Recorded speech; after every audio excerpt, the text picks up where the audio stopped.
सुर उमर मारवी दास्तान पंजो। सूंह विञायम सूमरा मारू मस मञीन। डंगा ॾाॾी पोतीअ किन ॾिना केॾीन। जे मान लोह लाहीन त कोटन में कीन हुआ। सूंह विञायम सूमरा मेरो मुंहुं थियोम। वञण तित पियोम जित हलण नाह हुस्नरी। सूंह विञायम सूमरा सखर जहिड़ी सूंह।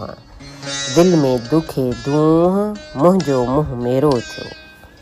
सूंह विञायम सूमरा हिते अची हाण।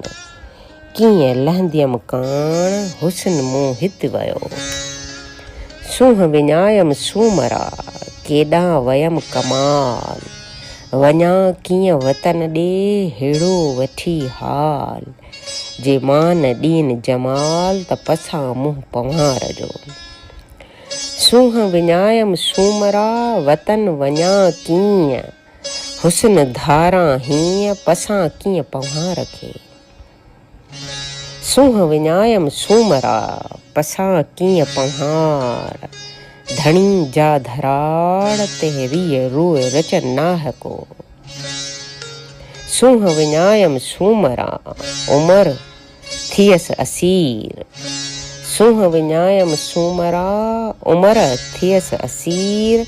मारू मंझ मलीर मूसी हित हीअं थियो। सूंह विञायम सूमरा थींदियस कीअं क़बूल।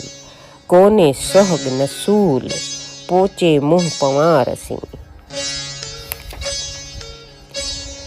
तन मुंहुं मोचारा मारूए मलीर जिनी माल। नाकस नवाज़े घणा संदो तिन सभाग। अंगण मूं अभाग हुस्न ते हीअं थियो। कोन्हे कादिर को ॿियो उन्ही जो अभाग। कुल्लई यसीबना इल्ला मा कतबल्लाहु ई माज़रत माग। सभोई सभाग मारो मसावी थियो। वाई मंझ रही मलीर हारी मूं कोह कयो। मंझ रही मलीर हारी मूं कोह कयो। मूं हथां मुंहिंजा धणी सहसे थिया सग़ीर।